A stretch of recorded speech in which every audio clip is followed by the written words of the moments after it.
بسم الله الرحمن الرحيم. السلام عليكم ورحمة الله تعالى وبركاته. جايز waxaa boydinta wanaagsan waa leela ina salaad channelka iga daawanaysiin waa kaasan cooking channel.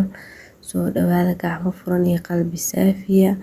asxaabtii hore ila joogtay kuwa hadda igu soo biiray kuwa igu soo biiri doono dhammaantiin waxaan idin leeyahay soo dhawaada.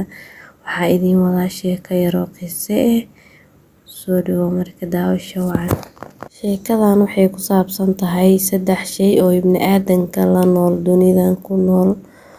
3daas shay ayaa rabaa inaan idin la wadaago. habeenkii saq dhexe waxaa bilowda qisooyin xanuun badan. ilaahay naga haaye. Nambar 1 waxaa jiro kuwa nolosha lagu cileeyay oo qalbi jab sariirta la saaran oo hurdada kasoo dhici laadahay oo ilmada ka qubanayso oo isla mar uun qalbigaaga ma ka xoroobi doonaa qofkan. rabbiyow dadkaas qalbiyada u qabooji oo murugada farxad ugu bedel. Nambar 2 waxaa jiro kuwa xanuunsan oo xanuun daran dareemaya. dadka oo dhan markay hurdayaan ayaga aysan hurda kasoo dhacaynin xanuun dartiis oo isla mar uun waaga muu baryo. dadkii aad weheshan jirtay maalinkii aad aragtid rabbiyow dadkaasna caafimaad ugu bedel xanuunka.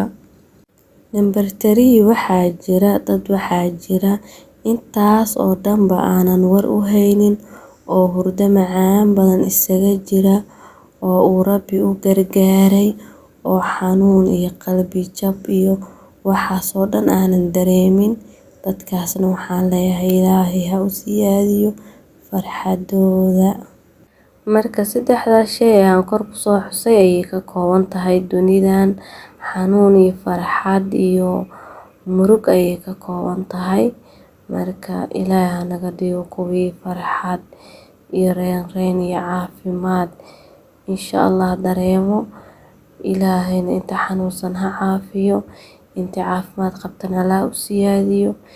inta faraxsan ilaahay u siyaadiyo. inta murugeysana farxad ilaahay ha siiyo.